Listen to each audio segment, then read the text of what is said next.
Okay, I got the cue. We are live. Hey, welcome everybody to the 1430 Warriors Corner. This is the best 1430 Warriors Corner presentation that you'll see today. So it's good to see you. And if you're curious in the aisles, come see us. We want to tell you, we want you to hear our story about the state partnership program and the difference it's been making for the last 20 years. I'm going to start with an assertion. I'm going to start with an assertion that Africa matters. And we're going to tell you a little bit about why. It matters because the security, the stability, the prosperity, the growth of our African partners is strategically important to our partners, and it's strategically important to us. And so we're going to talk to you a little bit about why the state partnership program is important to that, and why it matters and how it helps to contribute. My name is Major General Todd Wasmund. I'm the commander of the Southern European Task Force Africa. And we are the headquarters, the Army headquarters that wakes up every day thinking about our partners in Africa and how we can help each other to be successful in our shared interests there. So we're fortunate today as we talk about the state partnership program to be joined by General Dan Hokanson, the Chief of the National Guard Bureau, who is going to talk to us just a little bit about the program, but not until after this introductory video to show you a little bit about the state partnership program. So we can start the video, please.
Okay, please join me in welcoming General Hokanson. Thank you, Scott. Hey, folks, I appreciate all of you taking time out of your busy day. There's a lot to see here. And I'll try and get to this just for a couple of minutes, and then we'll hand it off so we can hopefully get to some questions before we're done with time. As you saw in the video, this partnership, that's actually from our 30th anniversary, which was this summer. And the program initially started after the collapse of the Soviet Union, when we had a lot of former Soviet bloc countries that were going to a democracy. And what they looked at is they utilizing the National Guard to pair with 13 original partner countries to help them transition from a communist system to a democracy, and how their military would really handle their civil military relations. And if you go back to those 13, most of them over the past 30 years have gone on to become NATO allies. And as you probably saw in the video as well, we now have 100 partnerships. We added 4 last year. Now, the reason why this program is so important is we're about 1% of our budget when it comes to interaction with foreign countries, but we do about 25 to 30% of all engagements. And the great thing is, when you partner a state like Illinois with Poland, one of the first ones, is they've now been partners for 30 years. So those Sergeant E5s and those Captain O3s have grown up, and now they are friends with the senior leadership, both on the officer and enlisted side within the Polish Army. In fact, the Polish Army actually co-deployed with the Illinois National Guard in Afghanistan multiple times. That shows how good these partnerships are. But the great thing is, because most of our soldiers and airmen stay within the Guard the majority of their career, they'll work with these partner countries throughout their career and develop these really strong relationships. One of the most recent examples we had was California's partnership with Ukraine, which also began in 1993. And when the war started, some of the first communications we received out of Ukraine was directly to their friends in California, like Dave Baldwin, the Adjutant General, where they're texting him or calling him directly with, hey, we're being attacked, here's what we need. In fact, we actually brought folks from the California Guard into the Pentagon to assist with that communications. Now, the other great thing about the State Partnership Program is we work with each other and we learn from each other. And many of the things that we learned from Ukraine after the 2014 invasion from Russia really helped us focus on our training with them to make them much more capable and address those areas. And hence you see what was supposed to be maybe a 2 to 3 or a 1 month long war is now coming up on, well, pretty close to 2 years. But the good thing about the partnership is it's not only us sharing what we've learned, but we also learn a lot from our state partners. Many of them are very skilled in certain areas and their environment or their region. And so it makes the Guard that much better because our soldiers and airmen get to train in their countries with them, learn the environment they operate in, understand the issues that they face, but also learn from them on how they approach problems or issues, and it makes just both of us better having that collaboration. But at the end of the day, it's all about having partners and allies working together to make us both become better. And then if, heaven forbid, there's that date, like we saw in Ukraine, where they need help, they've got a trusted ally, trusted partner, somebody they've worked with over the course of years that they're going to reach out to. Okay, I promised I'd keep my remarks short. I'd love to look forward to your questions at the end, but let me hand it back to Scott, and then we'll go to the next speaker. Sir, thank you. So what I'm going to do next is I'm going to talk a little bit about what we do in SETAF Africa as the active component headquarters, and then I'll talk a little bit about how the partnership between SETAF Africa and our state partners from the National Guard, working together with our partners in Africa, help us to achieve our objectives in each of those relationships. But before I do that, I want to show a brief video that highlights some of the activities that we undertake in SETAF Africa in pursuit of our mission, and I'll explain a few of those before I hand it over to our next speaker.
Okay, so that video just shows a little bit about what we do in SETAF Africa. We do two primary things on the continent of Africa. The first thing is we are responsible to synchronize and to conduct all of the U.S. Army's operations, activities, and investments in partnership with our teammates in Africa. That's the number one thing that we do. The second thing that we do that is in support of our partners, but it's really a subset of what U.S. AFRICOM does, is we provide a scalable crisis response option to AFRICOM to respond to crises on the continent. We've been activated twice this year already as a joint task force. The first time was in April in response to the instability in Sudan, and we are currently activated as a joint task force in response to the coup that occurred in Niger. And so we are activated in order to support AFRICOM's priorities with our partners and to protect American citizens and American interests during those periods of instability. Those are the two main things that we do. We do all of that as a part of U.S. Army Europe and Africa since the consolidation now 3 years ago this month in October. What hasn't changed since that consolidation is we remain the Army's headquarters that provides that direct support to AFRICOM and to our partners in Africa every day. Here's what's terrific about the partnership that we have between SETAF Africa and each of our National Guard state partners as a part of the state partnership program. Oftentimes what we do in the active component is episodic in our engagement with our partners. We're able to achieve some persistence with our Security Force Assistance Brigade, which is an invaluable resource. Our civil affairs teams engage broadly across the continent, but many of our exercises, our medical readiness exercises, our key leader engagements, and some of our other interactions are episodic. As General Hokanson talked about, what the National Guard brings is unique from that. It's a persistent presence, and it's enduring over time. These long relationships are really valuable both to our partners and to our effort in support of our teammates in Africa. I'm gonna leave the details of those of the virtues and the value of those partnerships to Brigadier General Jackie Huber, who's going to talk to us about how the states approach these partnerships and the value that they provide. We are then also privileged today to have with us Major General Thomas Oppong-Peprah, who is the Chief of the Army Staff from the Army in Ghana. He is one of our great teammates, and it's terrific to have him here with us. And so let me hand it over now to Brigadier General Jackie Huber from North Dakota.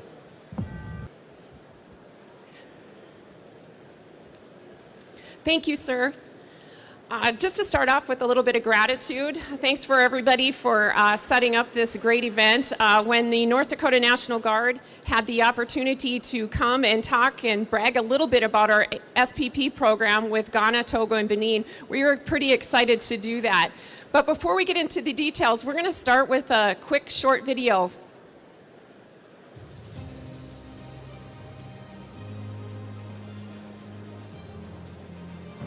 The state partnership program relationship with North Dakota and the republics of Ghana, Togo, and Benin is very important. It allows us to really use some of the things that we do very well, which is defense support to civilian authorities. I think that's probably one of our largest portfolios with the U.S. Africa Command and what we can bring the most to the table, besides our NCO engagements. The great thing about the state partnership program is it allows for us to showcase the amazing soldiers and airmen we have in the organization. All the state active duties we've supported within the communities of North Dakota really come to bear when we go over to do these exercises in Ghana, Togo, and Benin.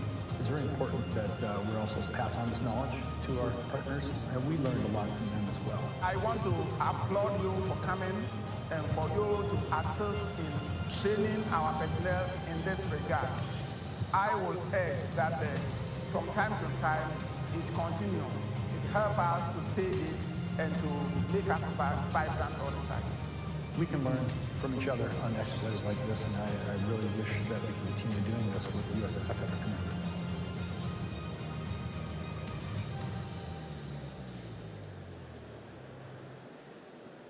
So as I mentioned, we have 3 partnerships on the continent of Africa. We're going to be celebrating our 20-year state partnership with Ghana this spring. We're also going to be celebrating our 10-year anniversary in April with Togo and Benin. Since 2005, when we began doing our partnership exchange program, we've participated in 305 missions. These exchanges go from anything from military police, engineer, senior leader engagements, intelligence, any item of spectrum that you can imagine. We've probably done it in those 305 engagements over the years. I'm going to continue to weave in the 3 C's that were talked about by Major General Wasmund.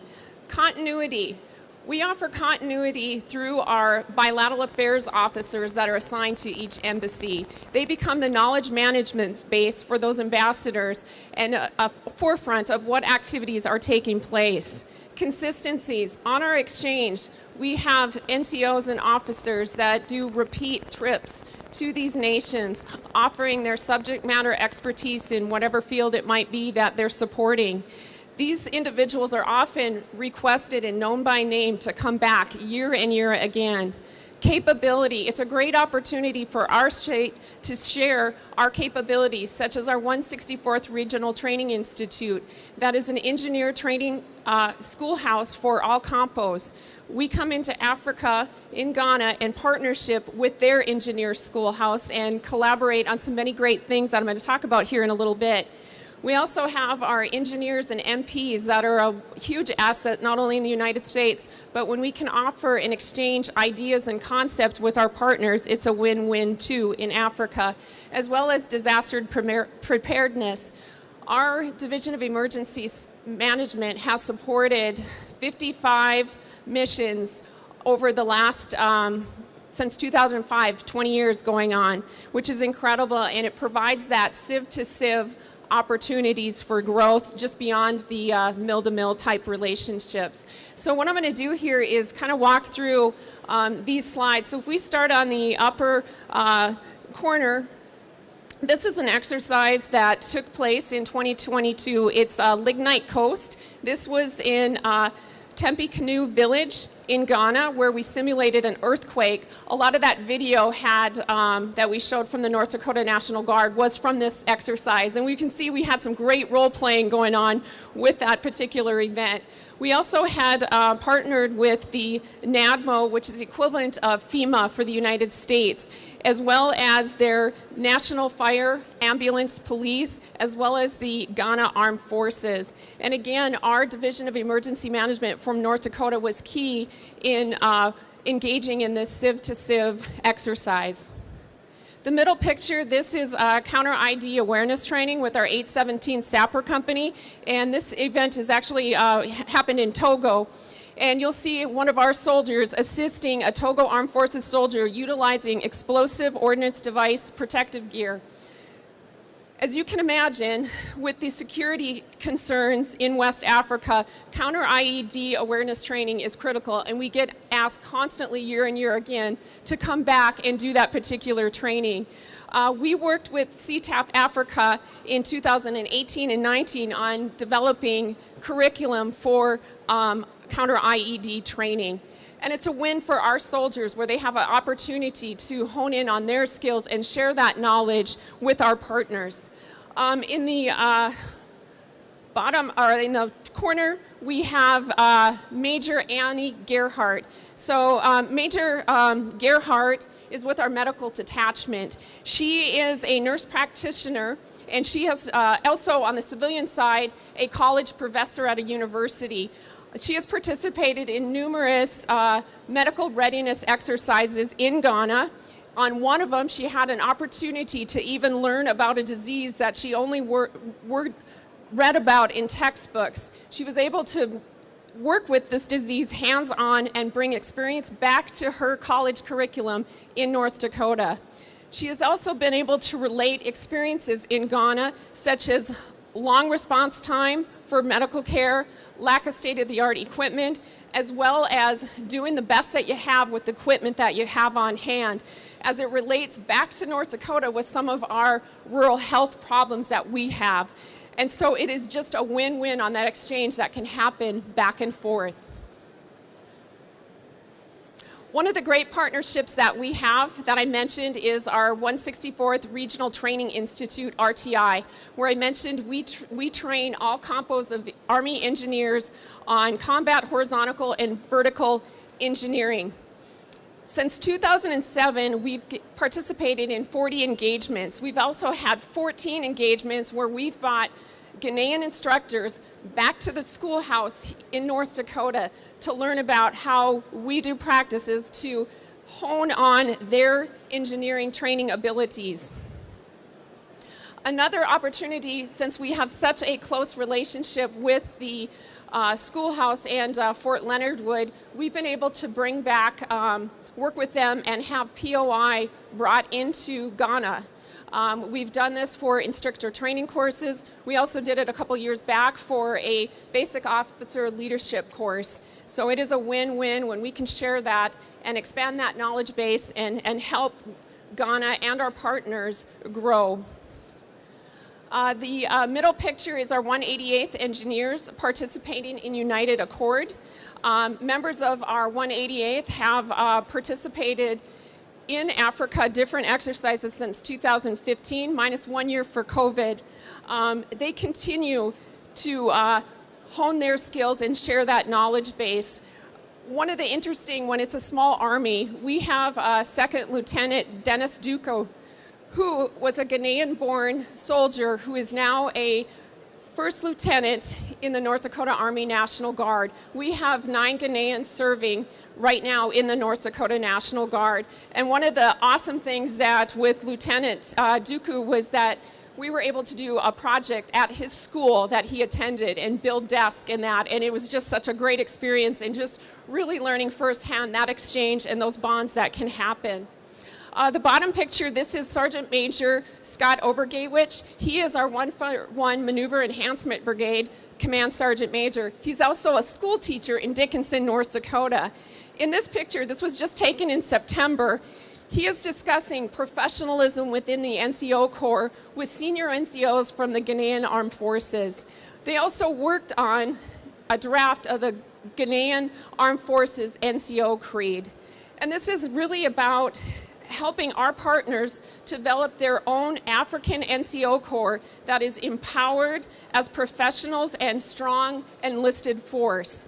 And with this, it's even a small army, as I mentioned. Our Command Sergeant Major there, Obergewich, went to the Sergeant Major Academy with the Ghana Armed Forces Command Sergeant Major Daniel Otto. So it's a small world how those connections and things come together and when you have those types of relationships.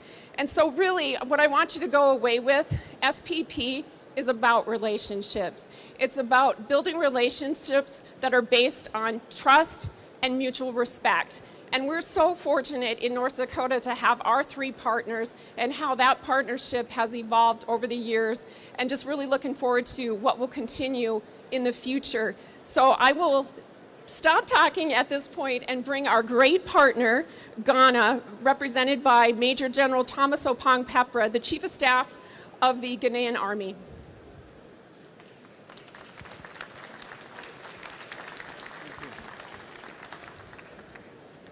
Thank you very much. Ghana is a peaceful, stable, and highly democratic country and lies in the West African region that is bedeviled with and also full of overthrows of governments and so on and so forth. In 2004, the Ghana Armed Forces went into a state partnership program with the North Dakota National Guard. This was instituted as a foreign policy tool to increase the level of defense agreement between the 2 countries. The state partnership program has had an average of 13 events annually, and the 20th anniversary of this novel initiative is expected to be celebrated next year in Ghana. One of my objectives since I took over command of the Ghana Army has been to leverage this strategic cooperation to enhance military support to the Ghana Army. I believe in the words of Henry Ford that coming together is a beginning, keeping together is progress, and working together is success. And so one may ask, what are the objectives of this partnership with North Dakota National Guard? The first one is the development of economic, political, and military ties between the 2 countries, that is the U.S. and Ghana. Again, it fosters mutual interest and establishes habitual long-term relationships across all levels of security. It helps in building peacekeeping capabilities of the Ghana Armed Forces. And here it will interest you to know that Ghana Armed Forces is the 7th contributor to the UN operations over the world. Presently, we are engaged in 6 peacekeeping operations. So the help that we get from North Dakota is really immense and beneficial to us. What progress have we made so far? Some of them are the training support that my colleague elaborated so well, and that includes partaking in exercises like a Best Warrior that took place in North Dakota. We have also been having exercises, as he said, on disaster management, and we do that in collaboration with the civil authorities. NCO development, team management, troop leading, critical thinking exercises, and counseling best practices are all part of things that we do together, and it's working very well for us. Assistance to Engineer Training School is key, and it's been beneficial to the Ghana Armed Forces. Last but not the least, the medical outreach activities have had positive impacts on the locals in the rural areas of Ghana. In conclusion, I will say that the State Partnership Program initiative with the North Dakota National Guard has been very engaging under the outstanding leadership of Major General Dohrmann, the Adjutant General of North Dakota National Guard. His vision, proactiveness, and active leadership engagement through regular visits to Ghana has helped to deepen the level of defense cooperation between Ghana and the U.S. It complements the excellent supporting efforts of Major General Todd Wasmund, the Commanding General of SETAF-AF. It is my hope that we will dig deeper into the level of defense cooperation to achieve our mutual national interests. Thank you very much for your attention.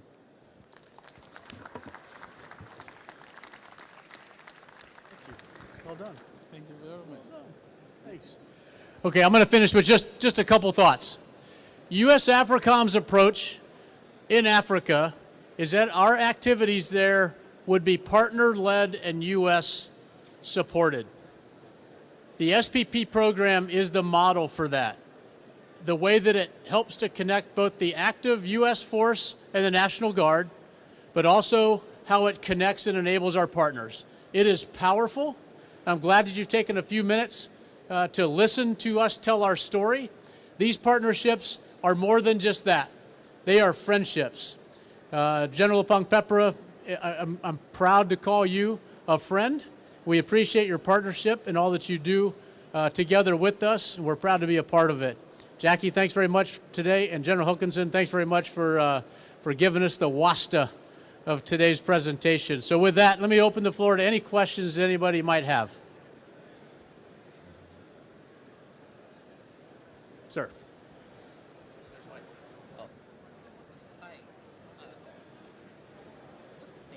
Hi, thank you so much. Bryant Harris with Defense News. I have a question for General Oppong-Peprah, if you don't mind. You mentioned you're in a pretty region of Africa that's been ridden by coups over the last few months.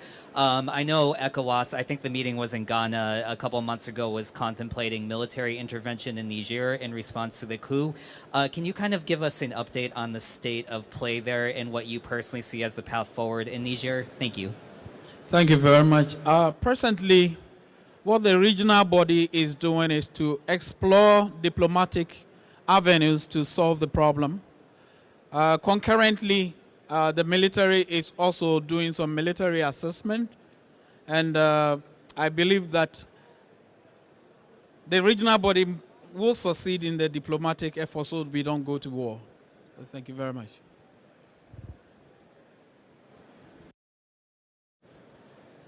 Any other questions? And that's a good one. Okay, not seeing any hands raised for further questions. Thanks very much for your attention. Enjoy the rest of the conference with AUSA. Thank you.